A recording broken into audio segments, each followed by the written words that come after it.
Hi Pisces! This is Pisces Hub. Welcome to my channel. So for today's video, gagawa tayo ng daily reading for Pisces sa araw na ito. Okay? So alamin natin kung ano yung mga posibleng mangyari po for Pisces sa araw na napanood mo to gamit ang ating tarot card. Okay? This is a timeless reading, Pisces. So kahit anong araw, buwan, taon mo to napanood, basta tugma sa'yo, take mo lang. Okay? Pag hindi, wag pong ipilit. Okay? So, reminder lang po na ito ay general reading po. So, pwede pong mag-resonate, pwede pong hindi. And welcome po ang lahat ng gender. Babae, lalaki, LGBT, ay pwede po sa feminine or masculine na energies. Okay? Kahit sino po, basta tugma sa'yo, take mo lang. Okay?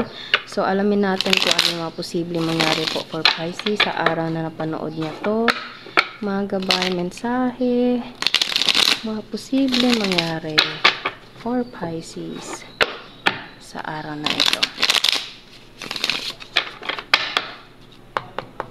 Ano po yung mga posible pong mangyari, mga messages niyo po, gabay, mensahe para kay Pisces sa araw na napanood niya to. Ano po yung message niyo po, mga posibleng mangyari. There's a 6 of Wands.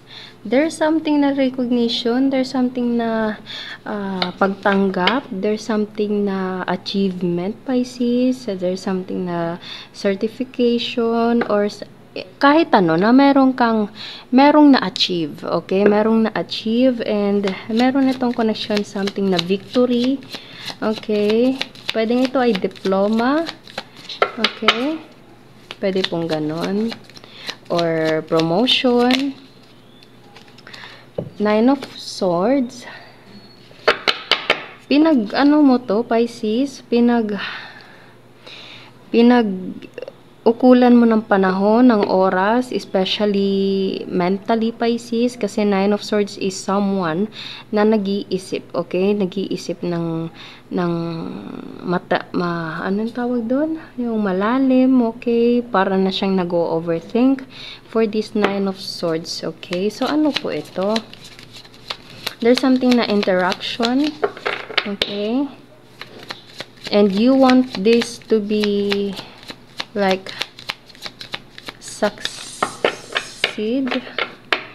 or pwedeng you're dealing with someone na kinakabahan, Pisces, and gusto niya tong maging maayos, okay? Gusto niya maging maganda yung outcome nito, or pwedeng ikaw po yung ganun, Pisces, okay? So ano pa?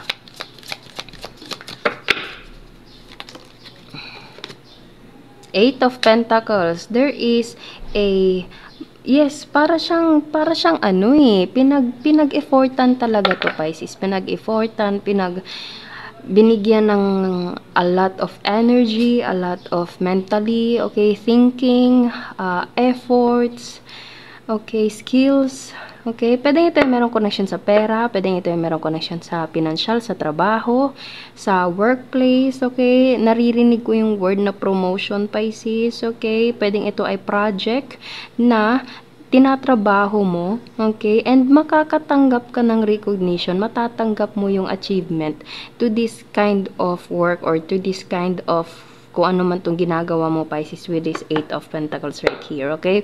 So, para kang nagda-doubt sa sarili mo na kaya mo ba? Okay? Matatapos mo ba yung project na ito? Magiging masaya ba kaya yung customer na to? Yung parang ganun po, okay?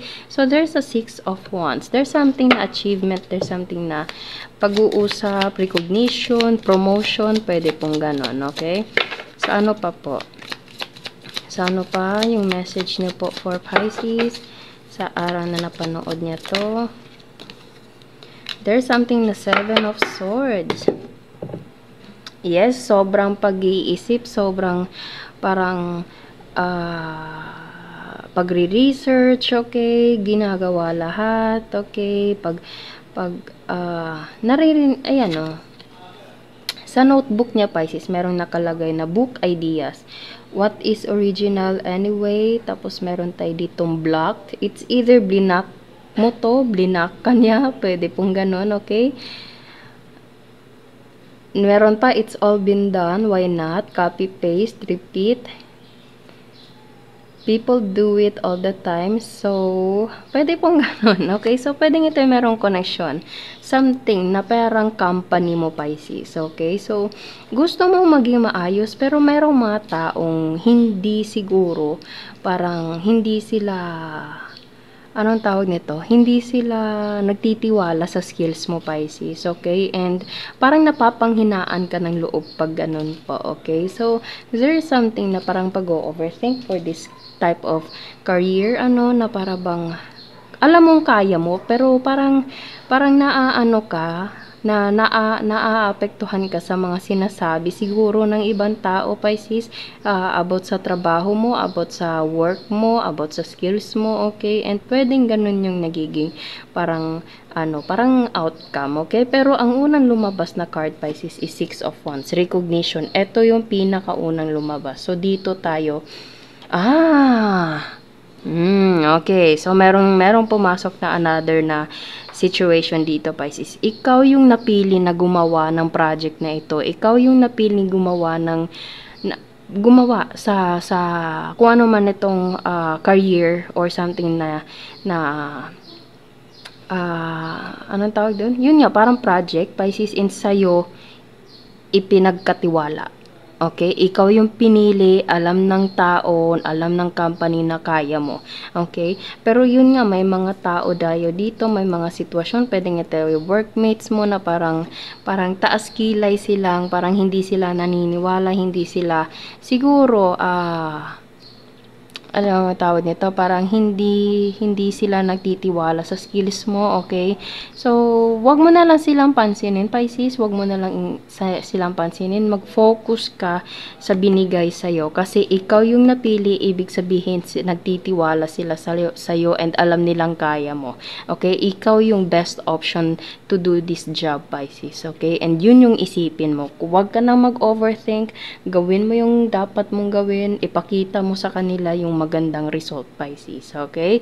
So, hindi mawawala yung mga ganitong tao. Meron ka pang notebook dito na parang blinak mo, ganito, ganyan. So, may mga paligid mo dyan na pero mag-focus ka sa ibinigay sa'yo na project, okay? And yun, dun ka magbigay ng lahat ng oras, atensyon, and ipakita mo sa kanila yung magandang result na pinaghirapan mo, Pisces, okay? So, kuha tayo ng mga initials, random words, kung sino or ano po yung mga konektado for Pisces sa araw na ito. There's an E and V, V-E, E-V, A, pwede, Eva, pwede po, okay, or V-E-A, or V-A-E, okay. Pwede nga tayong mga initials, Pisces, na posibleng konektado sa'yo or sa'yo mismo. There's a 9, B,